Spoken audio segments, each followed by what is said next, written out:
I will share my screen in a minute.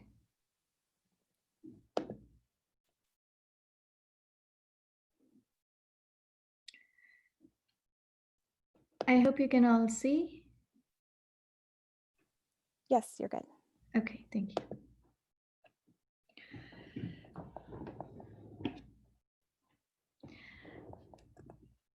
All right, I think we can start. The topic I'm speaking about today is the use of botnets for mining cryptocurrencies. I'm an associate professor of cybersecurity at the University of Dallas, and the work for this research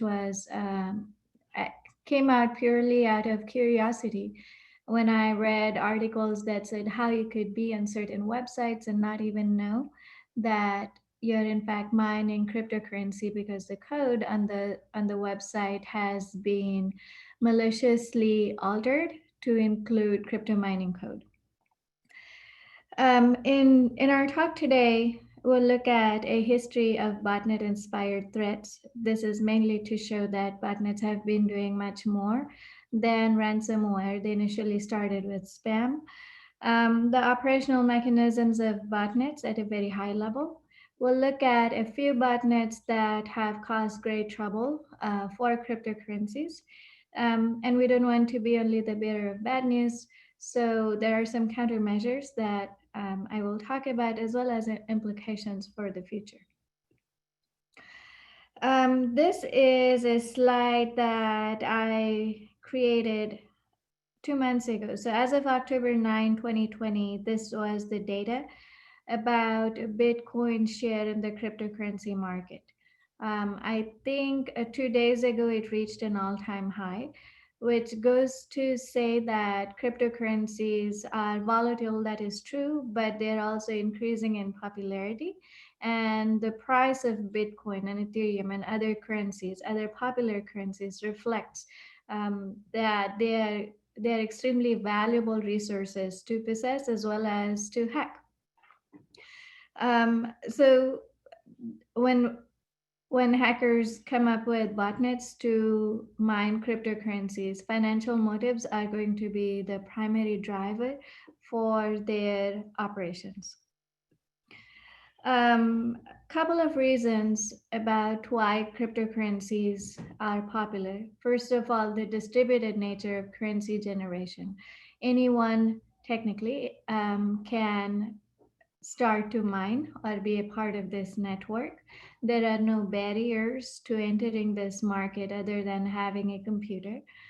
Whereas traditionally, there are still large portions of our world population who are unbanked, who have been shut out from the financial system because of their circumstances and their lack of resources. But with cryptocurrencies, there is a way to go around these constraints. And so that's one reason for the distributed nature of how this currency is generated, mined, and mined.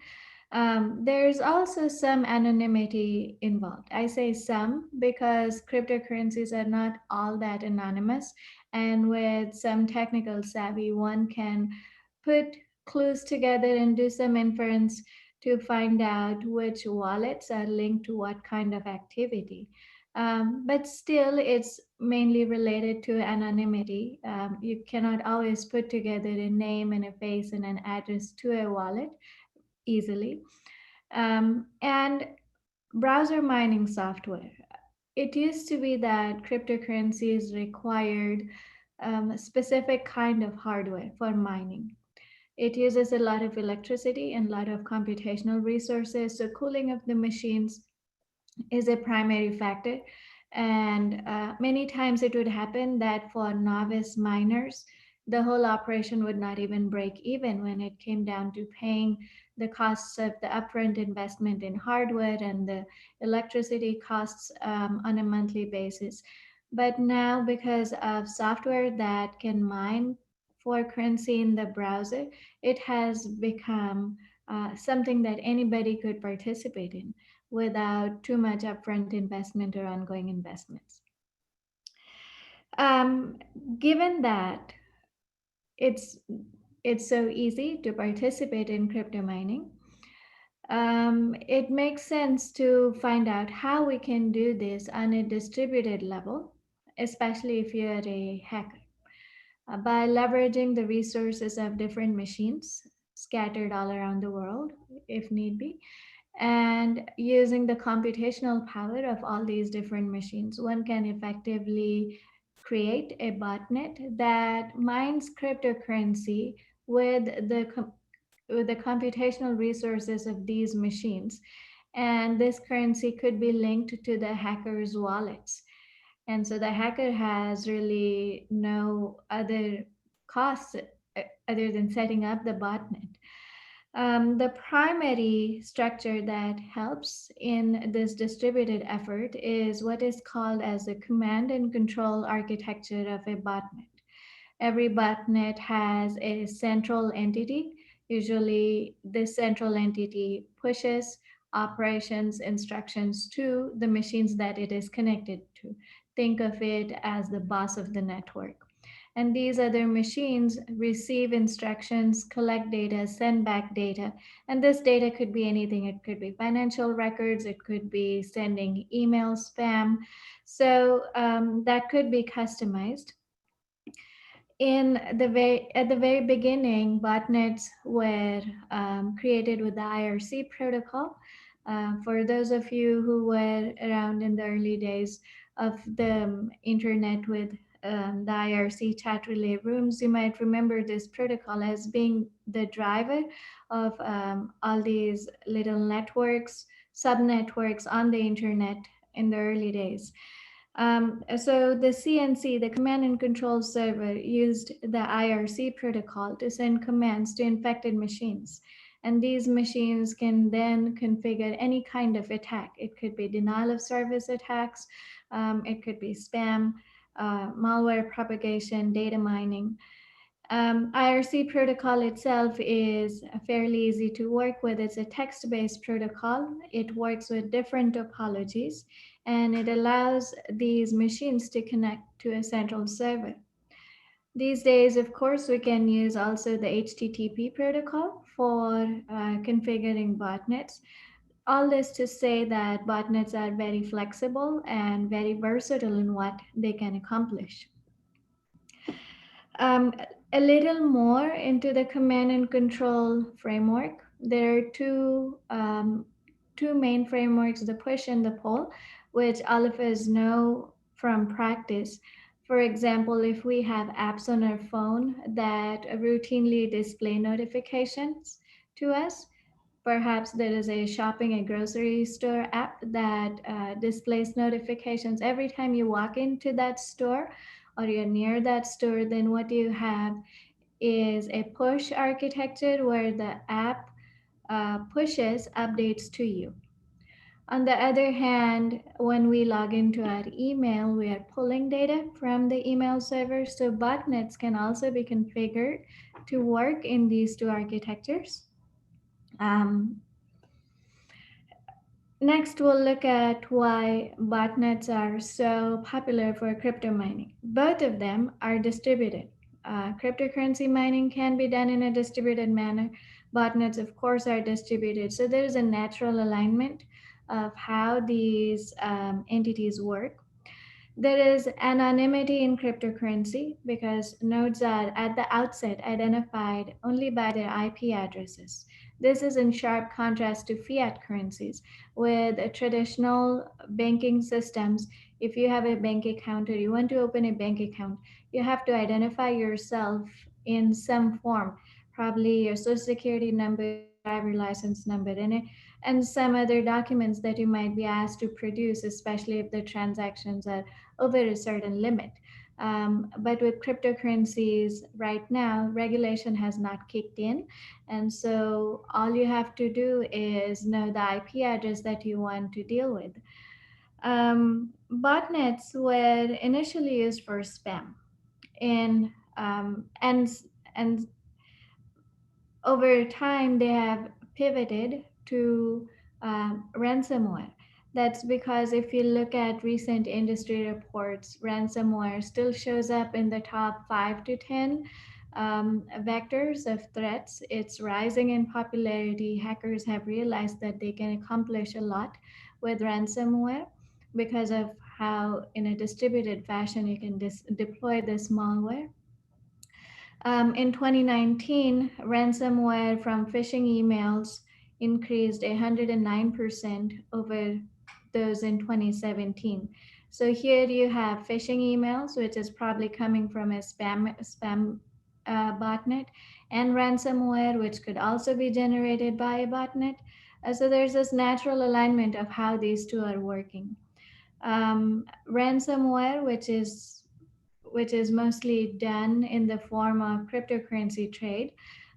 Those attacks have increased with many businesses losing access to files, and some popular ransomware based attacks are on the screen. I pulled up these statistics from PurpleSec cybersecurity statistics. There are different kinds of botnet-based mining activity. You can have direct mining, where the botmaster distributes the exe file inside a wrapper, which is the source code that contains the exe file, and it specifies parameters to be mined. If you want to mine a certain kind of currency, or if you want to mine during specific hours, so all of those parameters can be specified. They're usually made available as trojans and deployed with the botmaster's credentials, and that way all profits from the mining operation go straight to the botmaster's crypto wallets. um, on the other hand, you have proxied mining, where you have a different entity that is set up that's performing this mining operation on behalf of the bot master. It hides the addresses of all bots, as is common with any proxy. And it looks as if there is a single powerful miner instead of a network of distributed zombie machines.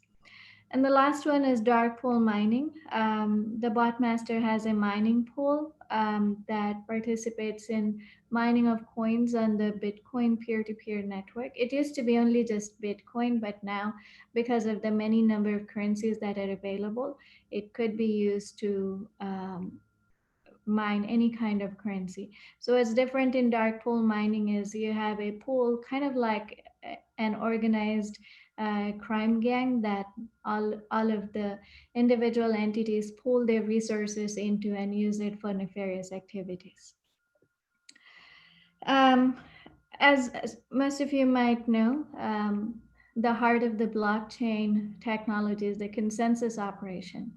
It lets individual nodes participate in creating transactions and approving transactions without the need of intermediaries or regulators. No one, so there is no central entity that says this transaction is valid and this is not because it has been attempted before and it's a double spend. So it's all done on the network in a distributed fashion. That's why it's also called as the decentralized ledger. Now, this consensus process happens when a majority of nodes can say, yes, this operation is correct. And therefore, we'll add it to the block, and the block eventually becomes part of a chain. The assumption here is that every node can observe what other nodes have done. So there are some attacks that have been developed mostly in the lab. So this has not been actually implemented, but a proof of work has been developed at a couple of research labs to show how the consensus operation itself can be attacked. This particular attack is called eclipse attack, where you're blocking the view of the nodes. You're blocking them from seeing what the rest of the network looks like. And by eclipsing their view, you're hoping to disrupt the consensus operation. It was found to be more effective than infrastructure attacks like BGP based attacks. But as I said, these are mostly the proof of concept, and they have not been deployed in the wild yet, or at least not that I know of. So the mining environment, what does it take to establish this mining environment? As I said, traditionally you needed specific hardware. It started with ASIC hardware and then moved on to GPU based hardware. The earliest organized operation happened around a decade ago. In the year 2010, an entity by the name of Art Force appeared, and this person was one of the first developers to mine Bitcoin with a private code. So this individual wrote scripts to mine Bitcoin, and I'm saying this person because I don't know whether he or she. And Art Force had a complete infrastructure of servers with arranged on different racks and cooling for these servers. So it was an organized approach to mining. At that time, Art Force controlled about a quarter of the mining power, which was significant because it amounted to about 4% of Bitcoins available at the time. Now there is a less intensive breed of mining. It's the focus of this talk, which is how to mine from your web browser. And that is what leads to its appeal for botnets because they no longer need you to have specialized hardware to mine. Anyone could mine cryptocurrency just by visiting certain websites, either in an intentional way or unintentionally if your computer has been compromised. Uh, Before we look at specific ways in which that can be done, let's look at the history of browsers. What has happened in browsers that enable them to be used for crypto mining? Browsers started with HTML. In 1993, it had HTML had only 18 elements. For those of you who have a background in computer programming or web development, you now know that HTML has probably thousands of tags. Each of them has gone through several iterations with additional functionality, and so HTML in itself is very powerful. But along the way, newer and more powerful programming languages came along. JavaScript in the mid 90s uh, brought about the ability for dynamic websites. And of course, now there are just so many flavors of JavaScript which can accomplish unbelievable things in terms of web programming and the functionality that we are able to see on websites. Newer standards came along by way of the IETF and the World Wide Web Consortium. So right now we are in HTML version 5. It allows for cross-platform applications, supports web workers, which is scripts that run threads in the background without affecting web page performance. So you might be on a certain website browsing, streaming, but it's possible for this website to have code running scripts in the background doing other things. And usually, what would happen is when these threads would run, it would slow down the performance of the main site. But because of the functionality available with HTML and JavaScript these days, there is no drop in performance. So you never really know what's happening in the background unless you poke around and try to find out. Another powerful step in the evolution of browsers is cross-origin resource sharing CORS. It allows websites and different domains to share data and enable communication between servers and client browsers. Um, and one of the things that it can do is it overrides the same origin policy. Web browser scripts from one web page can share data with scripts from another web page, which is significant because traditionally they have been looked at as separate entities. And the same origin policy was one of the limitations of the first few versions of JavaScript. But because of course, we have come up with ways to override the same origin policy. So different web pages can share their scripts and the data that they pull from those scripts. Another aspect is that the rise of APIs. Most websites now have APIs, application programming interfaces, and these enable developers to work with the website and extract data.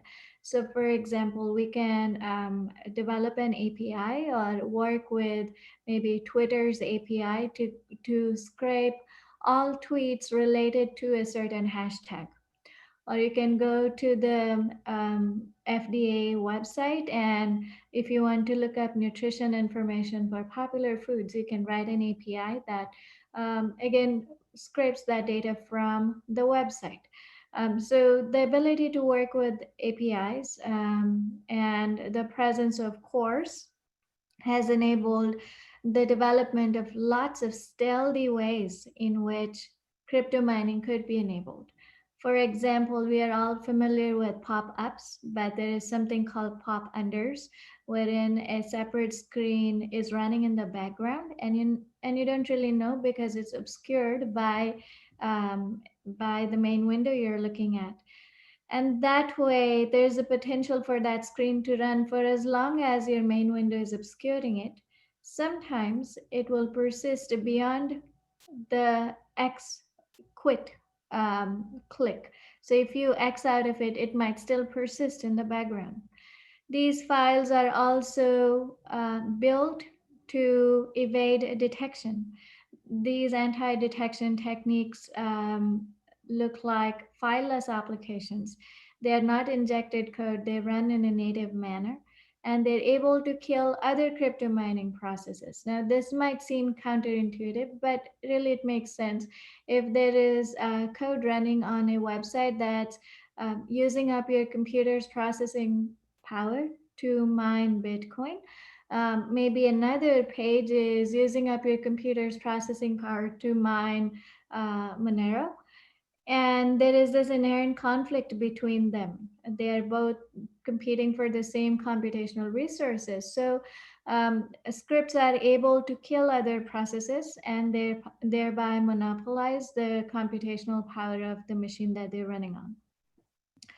Some other factors that aid crypto mining are features like WebSockets that allow full duplex, meaning bidirectional communication simultaneously between browsers and servers using TCP. A WebAssembly uses virtual machines and APIs, and it has the advantage of speed. It runs as if you're running native applications, and it thereby allows for improved performance, portability, and interoperability. So this is in short a summary of the different ways in which browser-based crypto mining is possible. Cores, WebSockets, WebAssembly, open source platforms, web workers, browser plugins, API support, and multi-threading. Together, all of this comes together in our standard browsers that enable us to do crypto mining without the need for fancy hardware. Next, we'll look at cryptojacking. Cryptojacking is the term for mining cryptocurrencies in your browser. It's also called as drive-by mining or in-browser mining. It's called cryptojacking because traditionally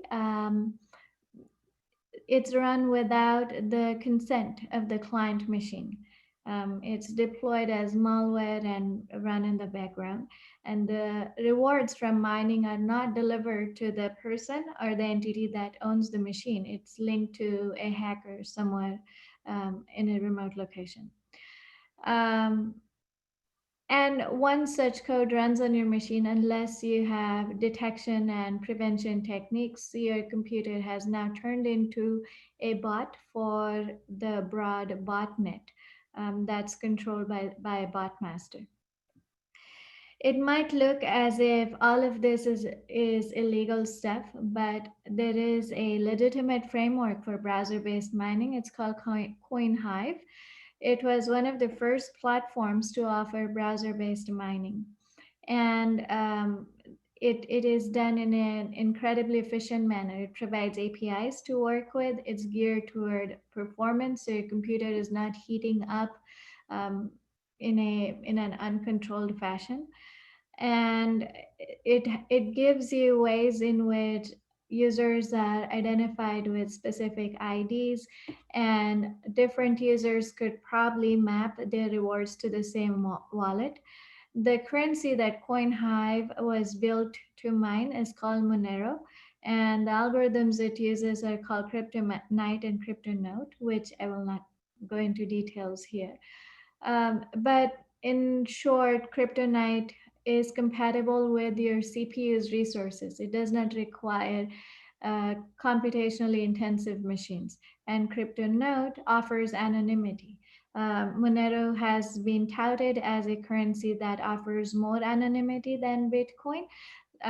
So these two algorithms are the heart of the Monero mining operation. Now, so I spoke about the illegal part as well as the legal part, the one offered by Coinhive, but cryptojacking mostly raises eyebrows because there is the question of abusive user consent. The user usually does not know that he or she is on a website that's mining code for uh, a remote individual. It compromises user machines, and it is possible that if the machines are not configured well, you're breaching the security of the network or even the cloud that's connected to the machine. And it turns your machine into a bot for a botnet. So, there is a botnet powered payload and loot. And all of this does not really end well. The business model for Coinhive is that it receives 30% of all currency that is mined, and the 70% is sent to the wallet that's associated with the mining account. And even though Coinhive is legitimate, you can go to their website and set up an account and start mining. It has been shown to appear on many hacked websites. So there are still questions regarding how safe or secure it is to indulge in their operations. And one of the ways in which Coinhive works very well is it restricts CPU usage. Most of us might have encountered instances when our computer was not working the way it is supposed to. Maybe you want to X out a command or a window or stop a program, and it simply did not work. So you went to the task manager and investigated which processes were consuming how much CPU power, and you brute force killed them. But with Coinhive, there are ways in which it will restrict CPU usage. So at no point will it hog all of your machine's resources, and thereby does not raise any alarms. And so that way it has been really thoughtfully designed. So next, we'll look at specific cryptocurrency attacks. In the year 2014, the Pony botnet software was linked to the theft of more than $200,000 in cryptocurrency wallets, mining different coins, so Bitcoin, Dogecoin, Litecoin. And it was activated by clicks on suspicious links or spam software hidden inside exe files. It had anti-detection built in, so it could evade antivirus software. And it went right after a file called wallet.dat. This dat file is linked with cryptocurrency activity on a computer, so it was really prudent on the designer's part for it to go right after the wallet.dat file and not really after Microsoft Word or a PDF file. Another thing about cryptocurrencies and wallets and in general crypto mining is that users are identified with addresses. There are private addresses and public addresses, which are really long strings of random characters. Most people will not have the capacity to remember these rather long strings. So the way in which they work with these wallets and these addresses is they copy it and they paste it. And they could paste it on, let's say, a notepad file. Now, clipboard hijacking is where this malware goes right after the clipboard. When you try to copy and paste something, it goes onto a temporary clipboard. And so this particular malware just goes for the clipboard because there's a good chance that there might be a crypto address in there. And it's designed to identify crypto addresses. Once it finds a crypto address, it replaces it with a specific address belonging to a hacker. So you, as a user, will never know that the address you're copying and pasting has been manipulated. And in that process, you end up sending funds or trading funds with the hacker's account. Some prominent crypto mining botnets. The one that was earliest of the bunch was called ZeroAccess. It appeared in the year 2011. And initially, it was used for Bitcoin mining, but these days it has pivoted to Bitcoin mining and click fraud. Click fraud is where you generate artificial clicks to boost revenues. And it had a distributed architecture, just like what is expected of uh, botnets. And um, at that time, the currency conversion rate of Bitcoin was 131. So when it was launched, it was found that the benefits to the hacker were less than 50 cents a day for one computer. Um, and click fraud, on the other hand, was resulting in revenues of potentially tens of millions of dollars a year. And that's why ZeroAccess Botnet then switched to indulging in click fraud operations instead of solely Bitcoin mining. The second botnet called Smomenru was launched in 2017. It is an outcome of the fallout from the shadow brokers and the exploits developed by the NSA. So the exploits that came out of that operation contained enough information to be used to design this botnet. It was powered by the Eternal Blue exploit in particular. And when users clicked on fraudulent links, it turned infected machines into crypto mining machines. At its peak, it infected about 526,000 machines and generated about $2 million in revenue. Dufoil is another crypto mining application that spread really fast. It spread to about 500,000 computers in less than 24 hours, modified the Windows registry, and opened connections to the CNC servers, also equipped with anti-detection mechanisms. This is yet another one that came out of the leak from the NSA exploit, uses both Eternal Blue and Double Pulsar. And this one, WannaCry was linked to three hard-coded Bitcoin wallets, but Edelkaz, this particular one, was linked to numerous small wallets with tiny sums going to these wallets. So it was harder to track where these wallets were and how much money was eventually stolen. Now, one interesting side effect of this botnet is it it closed the doors behind it. Once it infected a machine, it prevented that machine from being further exploited by the SMB vulnerability, and therefore machines that were infected with Edelkaz were protected by infection from the WannaCry malware. Now, all this time I've spoken about botnets that target computers or real computationally intensive machines, but there are botnets that are targeting mobile applications, websites, and IoT devices. A number of Google Play apps, especially the ones I've mentioned on the slide, have been shown to contain mining software. These could include repackaged versions of popular apps, for example, soccer apps, one particular soccer app called Football Manager Handheld, songs, tune in radio. The first one in the Google Maps is an app for to recite the rosary for devotional purposes. a safety net wireless app. Wallpaper apps have been shown to contain mining software. And there is one particular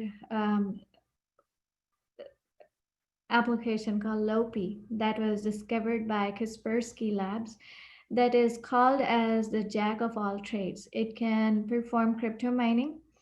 It can launch distributed denial of service or DDoS attacks, inject ads, and hides under the logos of antivirus solutions and porn sites.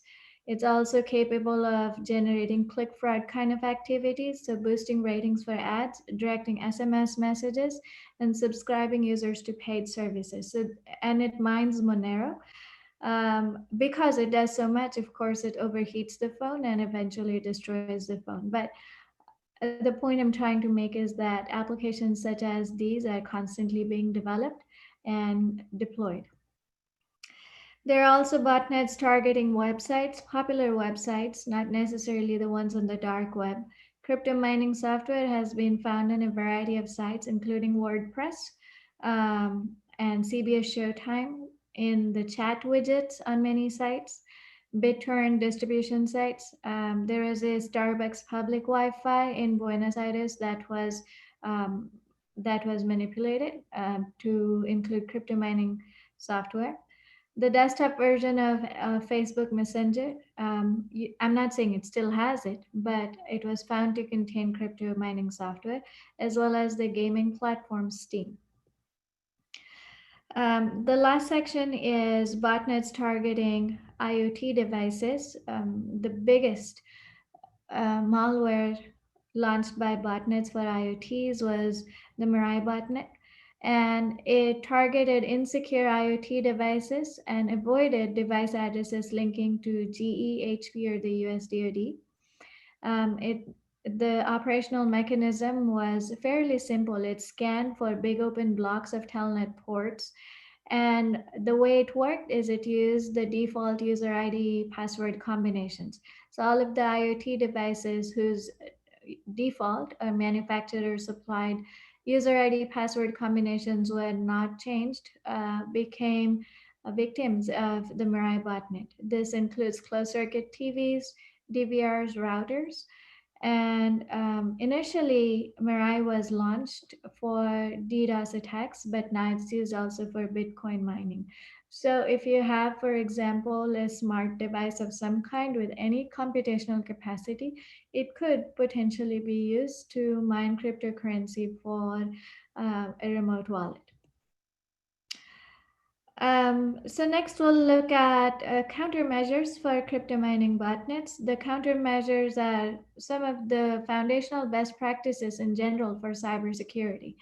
It includes profiling, coming up with good software and hardware and understanding how does this software or hardware behave when it's used for regular good purposes, and how does it behave when it's used for crypto mining. So by establishing that baseline, you're able to possibly build a profile of what it does when it's used for crypto mining activities, and thereby detect or prevent that from happening.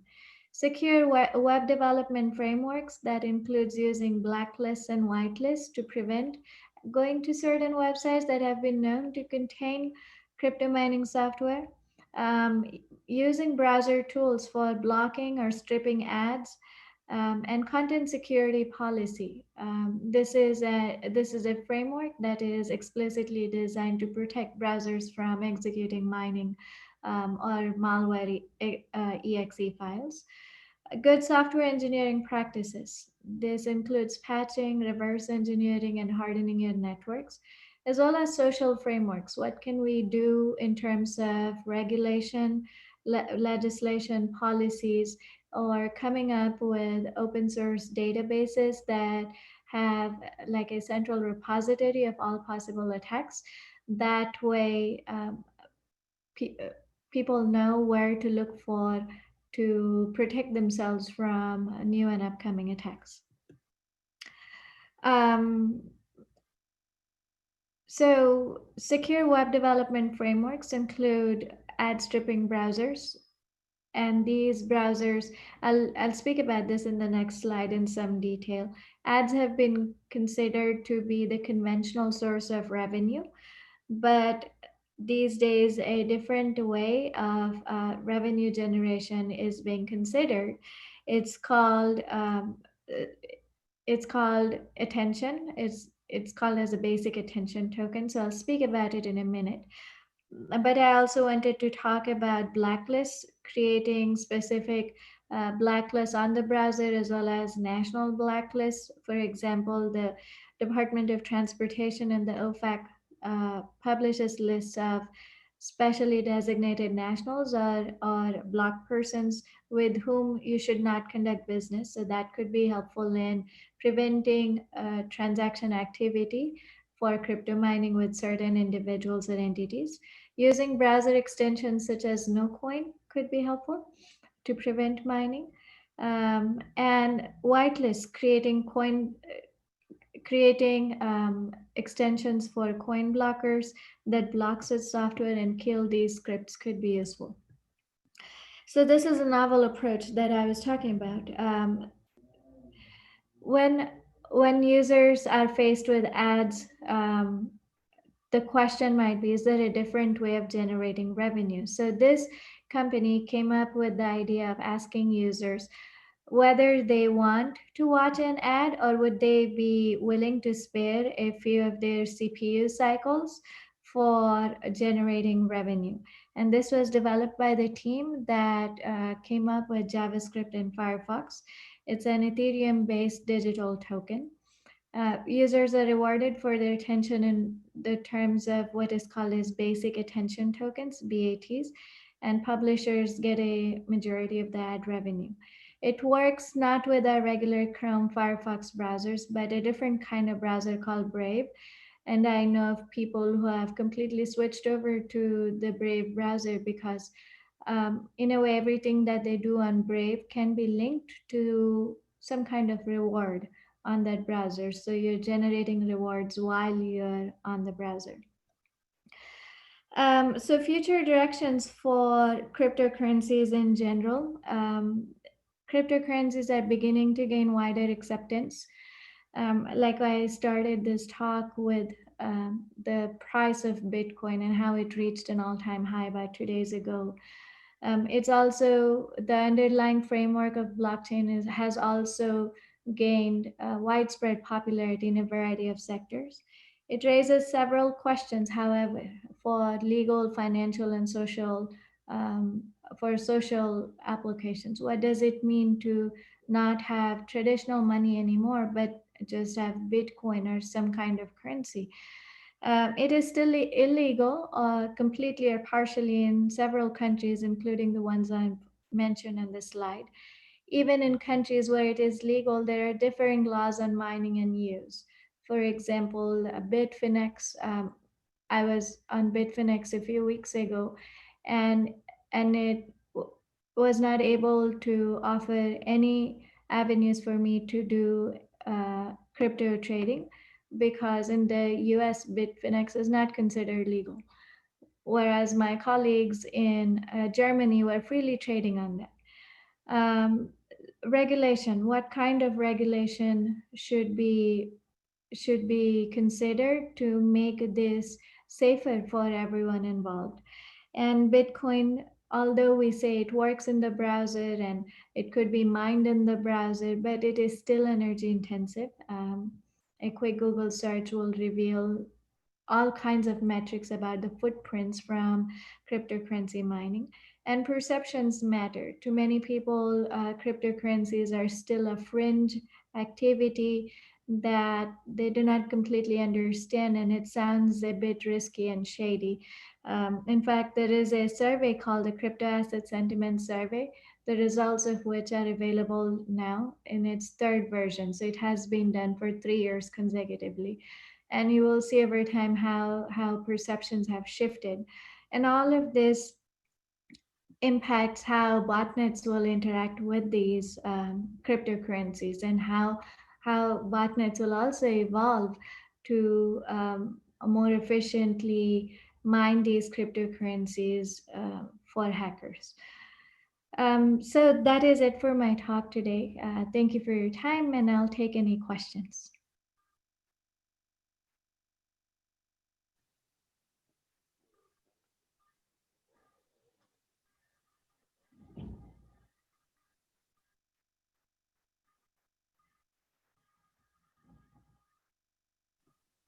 All right, do we have any questions? Feel free to unmute your mic and ask, or you can drop it in the chat too.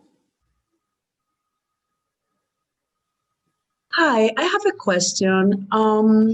You were speaking at the beginning about um, when a user have a kind of um, uh, identification, detection. I mean, how can I identify, or what kind of hacking or cybersecurity tool might help me to identify when I am object or target of cryptocurrency mining, for example. Let's say I am just a common consumer which has no knowledge about this kind of things. How can I protect myself, or what kind of hacking activity should I identify in order to see what's going on, for example, with my personal computer? Thank you so much. Thank you. Um, One way in which mining works on the computer is by using up your computational resources. Um, it is true that anti-detection techniques for this mining software has come up with ways to avoid using up your computer so much, and that way you will not even see it as an abnormal activity. But still, one of the hallmarks of mining activity is that your CPU works very hard in mining, and you will see your CPU resources being used extensively for an application that you probably do not even recognize. So that could be a good clue. The second thing you might want to do is on your browsers, you might want to enable plugins that say no coin, and a simple Google search will give you some of those tools. If you enable those scripts or those plugins, then it will look for code that contains mining software, and it will prevent them from running. So that's one way to keep another way to keep your computer safe. um, and Sure, they have good anti detection mechanisms, but antivirus software, keeping your computers updated, that is always a good foundational best practice in keeping your computers safe from mining activity. Um, and you might have heard this many times. It almost sounds like a broken record, but not clicking on fraudulent links and suspicious links and downloading software. Often ransomware is just activated by clicking on links or downloading software. So those are some good ways to protect yourself. But in terms of an alarm going off regarding whether or not there might be a coin mining operation on your computer, enabling those browser scripts might be the best bet. Might be the best bet going forward. Thank you so much for your response and Thank your you. presentation. Thank you. I do have another question related to the, let's say, web-based mining. Now, I may have missed something, but let's say the idea of downloading an agent or a botnet through the browser, that's something I understand. But talking about mining through the browser itself, now I got from you that like you can use the browser itself, whether through JavaScript or HTML5 or whatever, to do these computations and then report to the mining server. So now my question is, the browser should be active all the time in order to do this. So do you think that they can start a thread, and even if the user closed the browser, the thread might still be going on the back end? And let's say, how long do you think that the browser should be up in order to make, let's say, a profit for the attacker? I mean, if it's just like somebody just opening the browser doing some like brief browsing and then closing it, it may not do any benefit for the attacker, right? You are right. Someone quickly opening a browser to check the weather might not help the bot master at all, but that's the power of distributed mining. If there are several agents distributed all over the world that are each opening their browsers up for, I don't know, I'll be lying if I said I knew the break-even point for how long should the browser be running in order to generate a profit. But I think that the distributed nature of it ensures that the bot master can make some revenue even if these browsers are open for some reasonable amount of time.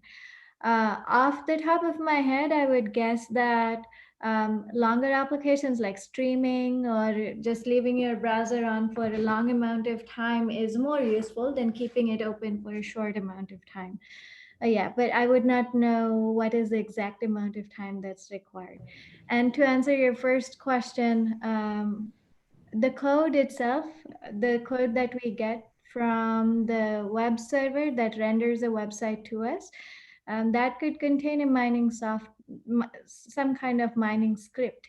And when the page is loaded on our browsers, then the script runs, and that's how it harnesses the computer's um, um, CPU to do mining operations.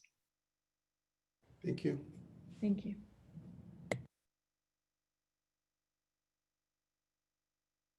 All right, I think we have time for just one more question if anybody has any more.